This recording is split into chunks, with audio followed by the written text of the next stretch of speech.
அபார கருணா சிந்தும் ஞானதம் சாந்தரூபிணம் ஸ்ரீ சந்திரசேகர குரும் பிரணமாமி முதான்வகம். காஞ்சி மகாபிரிவா மகிமேல அவளோட பெருமையை பார்த்துன்னு வரத்தையே நமக்கு பல அபூர்வமான விஷயங்களும் கிடைக்கிறது. அதெல்லாமும் நமக்கு ஒரு பெரிய ஆச்சரியகரமாக இருக்குது. அதில் ஒன்று தான் பெரியவா ஸ்ரீசைலத்தில் இருக்கிறதே ஒரு ஆஞ்சநேய பக்தர் ஒரு பாம்போட வந்து பெரியவாளை தரிசனம் பண்ணார். அதை எழுத்தாளர் பரணிதன்லாம் போய் அவரை பார்த்து அவரோட பேசி பழகி இந்த கதையெல்லாம் தெரிஞ்சுண்டா அப்படின்னு சொன்னோம்.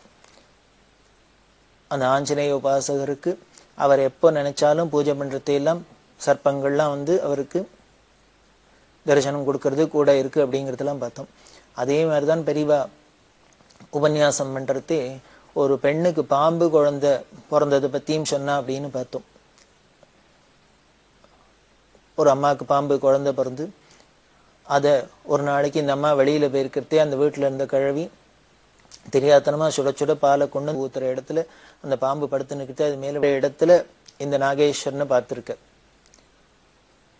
பெரியவாள் வந்து பார்த்த அதே நாகேஸ்வரன் இந்த பெரியவா பாம்பு குழந்தையா பிறந்துன்னு சொன்ன அந்த குடும்பத்தை சேர்ந்தேன். அதுக்கப்புறம் அந்த குடும்பத்தில் இதே ஞாபகம் நாகேஸ்வரன், நாகநாதன், நாகராஜன் இப்படியே பேரா இருக்கு. அப்படி இல்லாமல் இருந்திருக்கா அப்படின்னு பார்த்தோம். இது ஏதோ ஒரு பொய் கதை இல்லை, இதுலேயும் இது மாதிரி சம்பவம் நடந்திருக்கு அப்படிங்கிறத நமக்கு தெரிஞ்சுது. இதெல்லாம் ஒரு நமக்கு நம்பிக்கை வரணும். இது மாதிரி எதான அமானுஷ்யமாக நடந்ததுன்னா அது உடனே நமக்கு ஒரு கட்டுக்கதை மாதிரி இருக்குது. ஆனால் கட்டுக்கதை இல்லைங்கிறதுக்காகவே ஈஸ்வர நியதி போல இருக்குது. பெரியவா பரணிதரன் சொல்கிற பெரியவாள்கிட்ட போய் இந்த ஸ்ரீசைலத்தில் இந்த பாம்பு உபாசகர் எல்லாம் பார்த்துட்டு வந்து இந்த மாதிரிலாம் அந்த அனுபவத்தெல்லாம் பெரியவாள்கிட்ட ஷேர் பண்ணிக்கிறதே இந்த பாம்பு கதை சொன்னா இப்போ 57 பெரியவா சொன்னா அப்போ அது ஒரு கதை மாதிரி இருந்தது. ஆனால் இப்போ நேர இவரை பார்த்தோன்னே அதெல்லாம் கதை இல்லை நிஜமாவே இருக்கும்னு தோன்றது அப்படின்னு சொல்லிட்டு அப்புறம் நான் கடலாடிக்கு பெருக்கத்தே இந்த நாகேஸ்வரனை பார்த்தேன் அப்படின்லாம் சொன்னால் பெரியவா அதை விட ஆச்சரியம். இப்போ 65ஆம் வருஷத்தில் பேப்பரில் வந்துருந்துதான் எங்கேயோ வடக்க ஒரு இடத்துல ஒரு ஊரில் ஒரு பொண்ணுக்கு யாரோ ஒரு ஸ்திரீக்கு இதே மாதிரி ஒரு பாம்பு குழந்தையா பிறந்து வளர்ந்துருக்கு அப்படின்னு பேப்பரில் வந்திருக்கு. இது ஒரு அதிசயமாக நிகழ்ச்சி இப்போ கூட நடந்துருக்கு அப்படிங்கிறத பெரியவா சொல்லி அதை ஊர்ஜிதப்படுத்தினா அப்படின்னு பரணிதரன் சொல்வார். ஒன்று நாம் தீர்மானமாக வச்சுக்கணும், நம்ம கண்ணுக்கு தெரிஞ்சு நடக்கிறது தான் சத்தியம், மற்றதெல்லாம் பொய் அப்படிங்கிற பாவத்தை முதல்ல விடணும். நமக்கு சிலதெல்லாம் பிரகிருதியில் அமானுஷமாக நடந்தும் நடக்கலாம். இப்பயே பார்க்குறோம், ராவணனுக்கு 10 தலை இருந்தது அப்படின்னா நமக்கு நம்பிக்கையா இல்லை. இப்படி இருந்தது அப்படி இருந்தது அப்படிலாம் சொல்றதே நமக்கு ஒரு கதை கட்டுற நாப்பில் தெரியுது. இப்போ பார்த்தீங்கன்னா ஒரு கண்ணுக்குட்டிக்கு 2 தலை இருந்தது, ஒரு ஆட்டுக்குட்டிக்கு 2 தலை இருந்தது, 4 கால் இருந்தது, 8 கால் இருந்தது, எல்லாமோ மாதிரிலாம் பார்க்குறோம். நமக்கே பார்த்தோன்னா திடீர்னு சில பேருக்கு 6 விரல் இருக்கு, இது மாதிரிலாம் இருக்கே. இதுக்கெல்லாம் என்னென்ன ரீசன் சொல்றது? இப்படி யாரோ ஒருத்தருக்கு 2 பேருக்கு சாம்பிளுக்கு இருக்கிறதுலேருந்தே இதெல்லாம் ஒரு நடக்கக்கூடிய ஒரு சாத்தியக்கூறு இருக்கு அப்படிங்கிறதுல நமக்கு ஒரு தீர்மானம் இருந்தா போறோம், அதுல ஒரு நம்பிக்கை வந்தா போறோம். அப்படிதான் இந்த ஸ்ரீசைலத்தில் இருக்கிறது இது மாதிரி நிகழ்ச்சிகள்லாம் நடக்க பெரியவாளோட யாத்திரை தொடர்றது. பெரியவா ஸ்ரீசைல முகத்வாரம் திரிபுராந்தகம் அப்படின்னு அந்த திரிபுராந்தகத்துல போய் க்ஷேத்திரத்துல பெரியவா தரிசனம் பண்ணிட்டா. அங்கேருந்து குண்டூருக்கு பெரியவா விஜயம் பண்ணினான். இந்த குண்டூர் விஜயம் பெரியவா பண்ற அன்னைக்கு அந்த வருஷம் பிளவங்க வருஷம் தமிழ் வருஷம் யுகாதி அன்னைக்கு தெலுங்கு வருஷ பருப்பு அப்படிம்பாலே இந்த யுகாதி அன்னைக்கு இந்த பிளவங்க வருஷ யுகாதி அன்னைக்கு பெரியவா குண்டூருக்கு விஜயம் பண்றதே அந்த குண்டூர் ஜனங்கள்லாம் பட்ட சந்தோஷம் அளவிட முடியாதது. தெலுங்கர்களுக்கு யுகாதிங்கிறது வருஷப்பருப்பு ரொம்ப முக்கியமானது. அந்த வருஷப்பருப்பு அன்னைக்கு பெரியவா வந்திருக்காளே, நம்ம ஊருக்கு விஜயம் பண்ணியிருக்காளே அப்படின்னு ரொம்ப சந்தோஷம். ஒரு கோலாகல வரவேற்பு. அந்த கோலாகல வரவேற்பு யாரு தலைமையெல்லாம் நடந்தது அப்படின்னா வினபால சீதாராமையா அப்படின்னு ஒரு பக்தர், நம்பூர் காசி விஸ்வநாதம் அப்படின்னு ஒருத்தர், ஆஞ்சநேயலு செட்டி அப்படிங்கிற அந்த ஊரில் வெள்ள வியாபாரம் பண்ணியிருந்தார் சூரிய நாராயணா அப்படின்னு.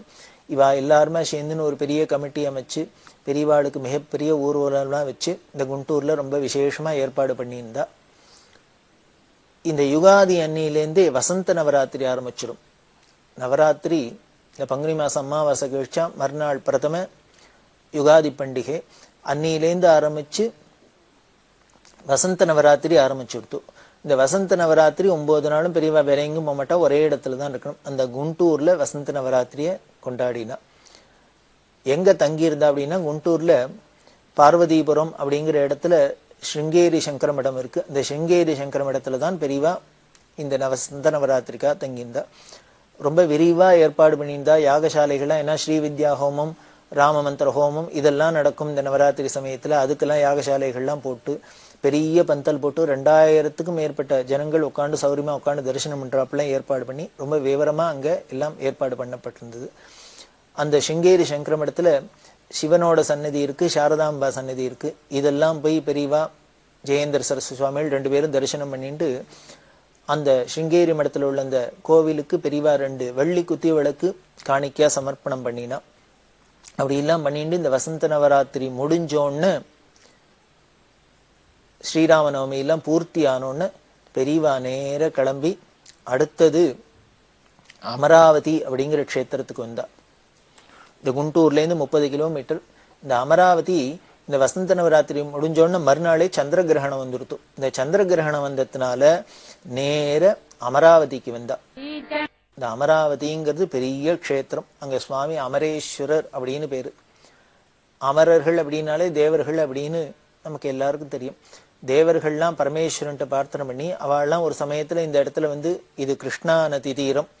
கிருஷ்ணா நதி இங்க தட்சிண வாகினியா ஓடுறது.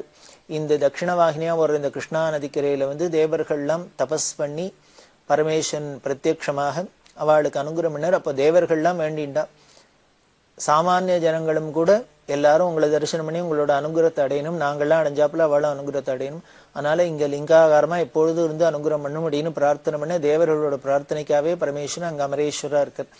தேவர்களுக்கெல்லாம் அனுகிரகம் பண்ணினதுனால தேவர்களுக்கு பிரார்த்தனையோட இருக்கிறதுனாலே அமரேஸ்வரர் அப்படின்னு பேரு. அந்த ஊருக்கு பேரும் அமராவதி அப்படின்னு பேரா இருக்கு. அந்த அமராவதிக்கு இன்னும் பெரிய விசேஷம்லாம் ஸ்தல புராணங்கள்ல சொல்லப்படுறது. துவாபர யுகத்துல, துவாபர யுகம் இறுதியில கிருஷ்ணர் அவதாரத்தும் போது என்ன பண்ணா,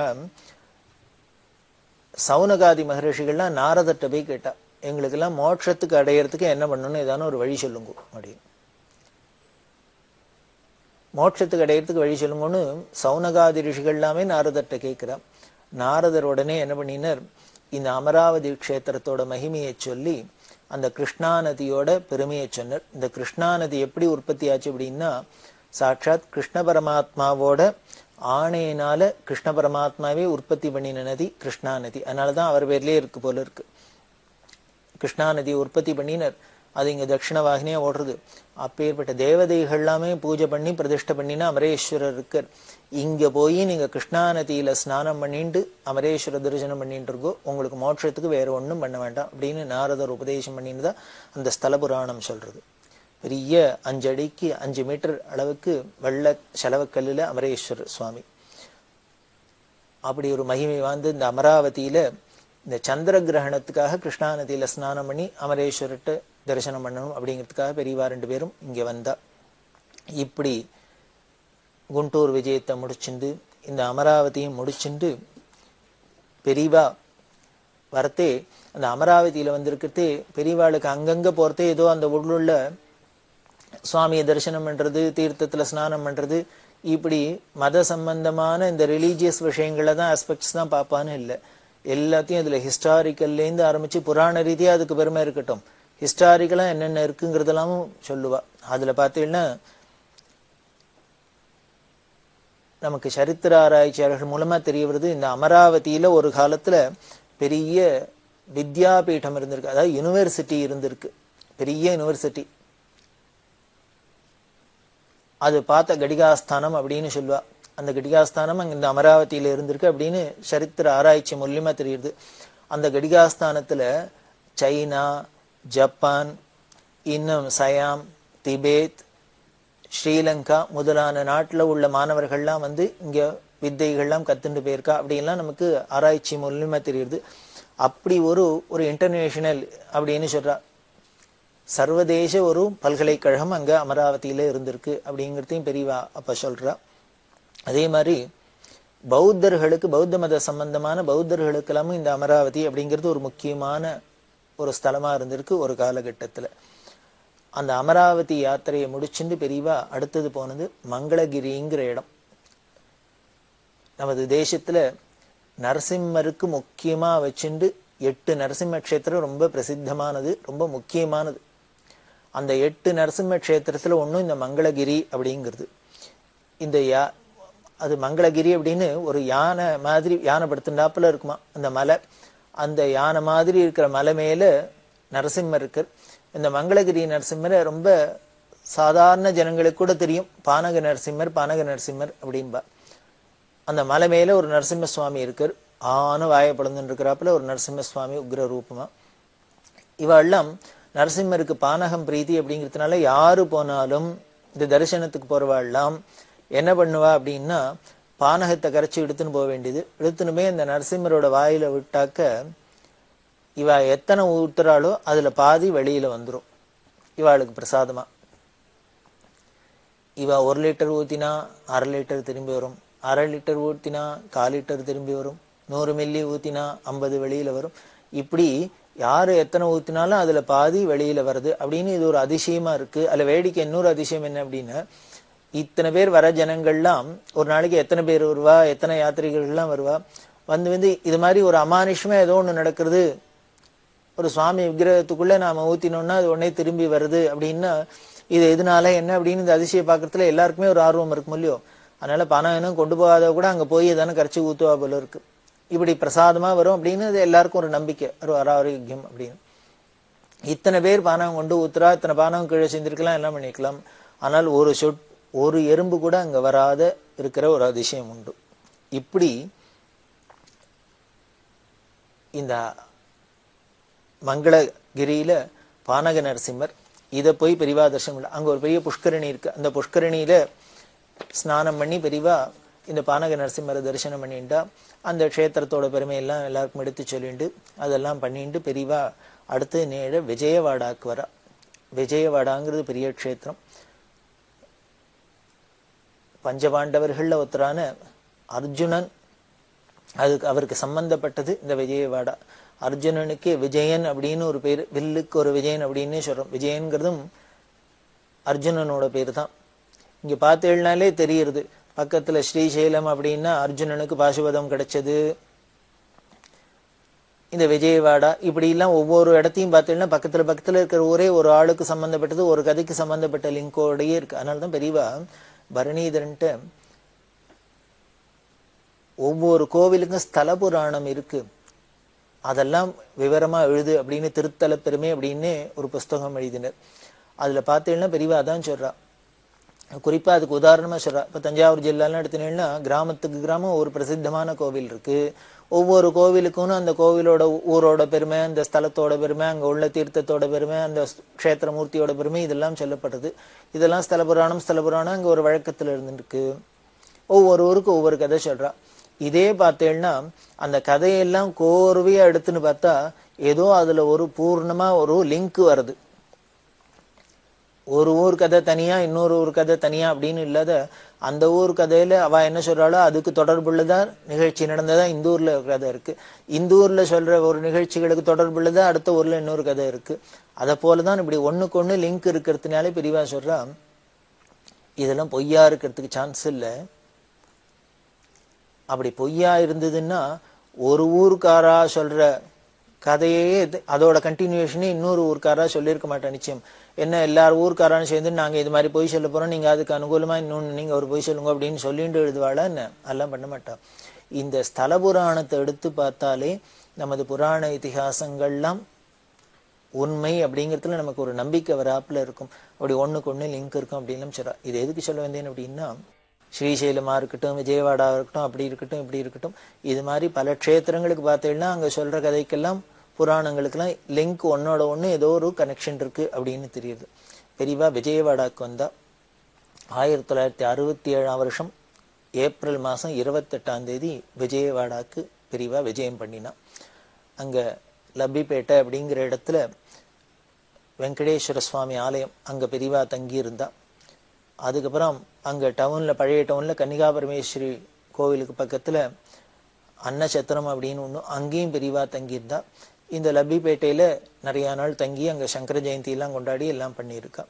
அங்க கிருஷ்ணா நதி ஓடுறது. கிருஷ்ணா நதியில ஸ்நானம் பண்ணி விஜயேஸ்வரர் அப்படின்னு சுவாமி, விஜயன்னு அர்ஜுனனுக்கு பேர் தான் சொன்னோம். இந்த ஊரே விஜயவாடாவா அவன் பேர்ல இருக்கு. அவர் பிரதிஷ்டை பண்ணின சுவாமியா இருக்கும். அதனால விஜயேஸ்வர தரிசனம் பண்ணிட்டா. அது மாதிரி பக்கத்துல ஒரு மலை மேல அம்பாள் கஷேத்திரம், கனகதுர்கா அப்படின்னு பேரு. விஜயவாடால கனகதுர்கா ரொம்ப ஆந்திரால பிரசித்தமானது. இந்த கனகதுர்காவை விரிவா தரிசனம் பண்ணிண்டா. வெற்றியை கொடுக்கக்கூடியவராச்சே இந்த விஜயன் அப்படின்னு அவனுக்கு பேருக்கு ஏத்தாப்புலயே அங்க வெற்றிக்கு அதிதேவதையான வெற்றியை கொடுக்கக்கூடிய துர்கைக்கு ஆலயமா இருக்கு, கனகதுர்கையா இருக்கு.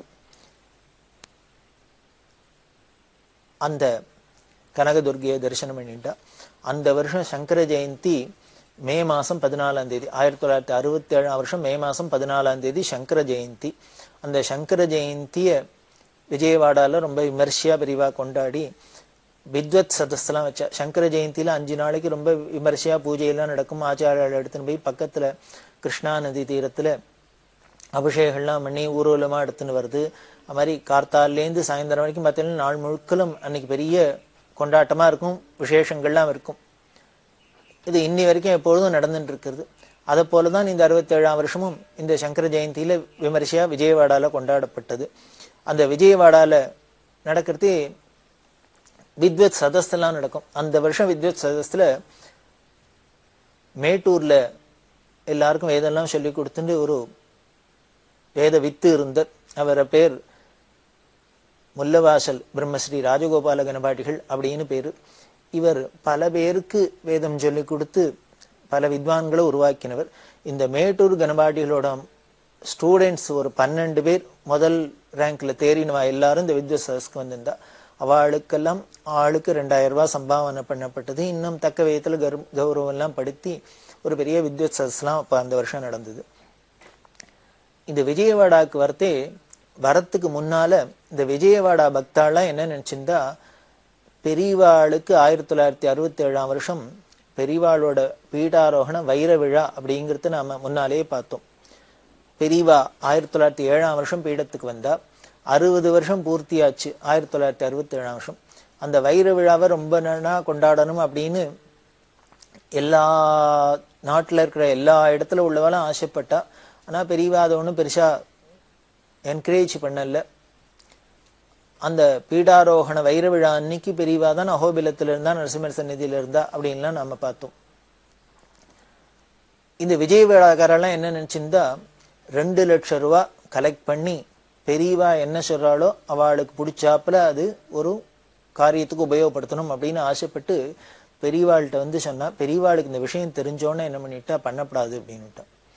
அதெல்லாம் இது மாதிரி ஒரு சந்தர்ப்பத்தை வச்சுட்டு இத்தனை ரூபா டார்கெட்டை வச்சுட்டு இப்படி கலெக்ட் பண்ணோம் அப்படி கலெக்ட் பண்ணோம் அது மாதிரிலாம் பண்ணவே கூடாது, ஒன்றும் பண்ண வேண்டாம் அப்படின்னு விட்டா. அப்போ 60,000 ரூபாவா கலெக்ட் பண்ணி வச்சிருந்தா. இப்ப கலெக்ட் பண்ணிட்டே கலெக்ட் பண்ணது திருப்பி கொடுக்க வேண்டாம், இதுக்கு மேல இனிமே இதை 2 லட்சமா பண்ணுங்கிறதுக்குலாம் முயற்சி பண்ணாதீங்க, அப்படியே விட்டுருங்க அப்படின்னு. சரி, இப்ப இந்த 60,000 கலெக்ட் பண்ணதை என்ன பண்றது அப்படின்னா, அப்பதான் பெரியவா என்ன பண்ணினா, குருக்ஷேத்திரத்துல வடக்க இருக்கிற குருக்ஷேத்திரத்துல தானே அர்ஜுனனுக்கு கீதோபதேசம் பண்றாப்பலையும் அங்க பிரதிஷ்டை பண்ணுச்சுன்னா, பக்கத்திலேயே ஆதிசங்கரருக்கும் ஒரு மண்டபம் பிரதிஷ்டை பண்ணுச்சுன்னா, அதுல மண்டபம் கட்டி அதுல ஆதிசங்கர் பிரதிஷ்டை பண்ணுச்சுன்னா. ஏன்னா முதல்ல கீதையை சொன்னது பகவான் கிருஷ்ணர்.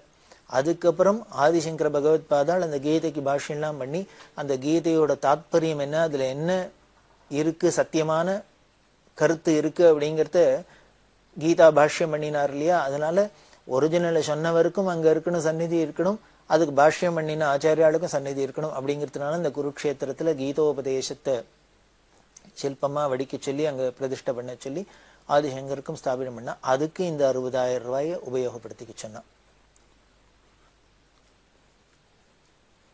இதுதான் பெரியவாளோட மனோபாவத்தை காமிக்கிறது. அவளோட பாவம் எவ்வளவு வசந்ததா இருக்கு அப்படின்னு. எந்த ஒரு விஷயமா இருந்தாலும் தனக்குன்னு எதுவும் இல்லாது அது ஏதோ சமுதாயத்துக்கு ஒரு நல்ல காரியத்துக்கு, லோகத்துக்கு, ஒரு தர்மத்துக்கு உபயோகமா இருக்கணும் அப்படின்னே தான் இருக்கா. அந்த விஜயவாடாக்காரா என்ன பண்ணினா, 2 நினைச்சிருந்தா. ஒன்னு 2 லட்சம் ரூபாய் கலெக்ட் பண்ணி அந்த பெரியவா சொன்னபடி பெரியவாளுக்கு பிடிச்சாப்பல அதை செலவழிக்கணும். இன்னொன்னு பெரியவாளுக்கு இவ பெரிய எதிராஜனா தர்ம சம்ஸ்தாபனார்த்தம்னு அவதாரம் பண்ணி சக்கரவர்த்தியா இருந்து தேசம் முழுக்கலும் யாத்திரை பண்ணி தர்மம் நிலைச்சு நிற்கிறாப்புல பரிபாலனம் பண்ணிட்டு இருக்காரு. யார் ஒருத்தர் தர்ம பரிபாலனம் பண்றாரோ அவ ராஜாக்கு சமம் தானே. அவளுக்கு ராஜாவுக்கு உண்டான மரியாதையெல்லாம் கொடுக்கணும் அப்படின்னு தானே சாஸ்திரம் சொல்றது. ராஜாவே தானே பாவிக்கணும்னு சொல்றது. அந்த ராஜா வேற யாரும் இல்லை, பரிபாலனம் பண்றதுனாலேயே அவர் மகாவிஷ்ணு ஸ்வரூபமா சொல்லியிருக்கு. பரிபாலனம்ங்கிறது திருமூர்த்திகள்ல விஷ்ணுவோட வேலையா இருக்கிறதுனால யாரு ஒருத்தர் நல்லது பண்ணி காவந்து பண்றாளோ காப்பாத்துறாளோ அவ விஷ்ணு ஸ்வரூபம் அப்படின்னு நினைக்கணும் அப்படின்னு பாவிக்கணும்னு சாஸ்திரம் சொல்றது. அதனாலதான் இவ சன்னியாசிகளா இருந்தா கூட தர்மத்தை பரிபாலனம் பண்றதுனால இவாளுக்கு எதிராஜன் அப்படின்னு சக்கரவர்த்தியா வச்சு அவளை சிம்மாசனத்துல உட்காத்தி வைக்கிறது, அவளுக்கு கிரீடம் வைக்கிறது, பட்டாபிஷேகம் பண்றது, யானை மேல ஊர்வலம் வைக்கிறது, பல்லாக்கில் வைக்கிறது, இது மாதிரி ராஜ விருதுகள்லாம் கொடுக்கறதுங்கிறது சாஸ்திரமா இருக்கு. அதனால இந்த விஜயவாடாக்காரா என்ன பண்ணினா நவரத்னம் அழிச்சு தங்க கிரீடம் பண்ணி பெரியவாளுக்கு இந்த பீட்டாரோகண வைர விழால நவரத்னத்தினால கிரீடம் பண்ணி அர்ப்பணம் பண்ணணும்னு அவ ஆசைப்பட்டு இந்த கிரீடத்தையும் பண்ணிவிட்டா. அப்புறம் 2 லட்சம் ரூபாய் வசூல் பண்ணி பெரியவாளுக்கு காணிக்கையா கொடுத்து நல்ல விதத்துல செலவழிக்கணும் ஆசைப்பட்டா. ஆனா பெரியவா அந்த வசூல் வேண்டாம் அப்படின்ட்டா.